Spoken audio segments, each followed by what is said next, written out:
இந்த விஷயத்தை பண்ணாம நீங்க செடி விடுறீங்க, கண்டிப்பா உங்க செடி செத்து. நர்சரியில இருந்து நீங்க பெகோனியாலாம் வாங்கினீங்கன்னா இந்த மாதிரி செம்மண் கவர் போட்டு தான் கொடுப்பாங்க. ஆனா நம்ம வீட்டுக்கு வந்தா சரியா வளராது. ஏன்னா இது வந்து நல்ல போரஸான சாயில்ல தான் வளருது. சோ இது எப்படி நாம வந்து பிளான்டிங் பண்றோம்ங்கறத இப்ப பார்க்க போறோம். Cocopeat 1 part, perlite 1 part, vermicompost 1 part. இப்படிதான் மிக்சர் இருக்கணும். பாட் சைஸ் எடுத்த உடனே பெரிய பாட்ல வைக்க கூடாது.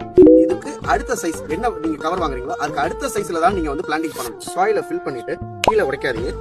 உடைச்சிட்டு இப்படி சாயில நல்லா சைட்ல பேக் பண்ணுங்க. இதுக்கு ஒரு மாதிரி வளைஞ்சிருதுன்னா ஒரு ஸ்டே கொடுத்துக்கலாம். ஒரு கயிறை வச்சு கட்டிடுங்க. நாங்க எப்போதும் எதாவது இருக்கிறத வச்சு கட்டிடுவோம். நீங்க ஒரு நூல் வச்சு கூட நீங்க கட்டிடலாம். ஸோ இப்படிதான் நீங்க வந்து பிளான்டிங் பண்ணணும். எடுத்த உடனே பெரிய தொட்டிலாம் போடக்கூடாது. என்ன கவர் சைஸோ அதோட கொஞ்சம் பெரிய தொட்டியா இருந்தா போதும். இந்த மாதிரி போட்டுட்டு நிழலான ஏரியாவில் வைங்க. மோஸ்ட்லி பாட்டிங் வந்து மார்னிங் டைம்ல பண்ணாதீங்க. ஈவினிங் டைம்ல ரீபாட்டிங் பண்ணுங்க. மார்னிங் வந்து தெளிவாயிடும்.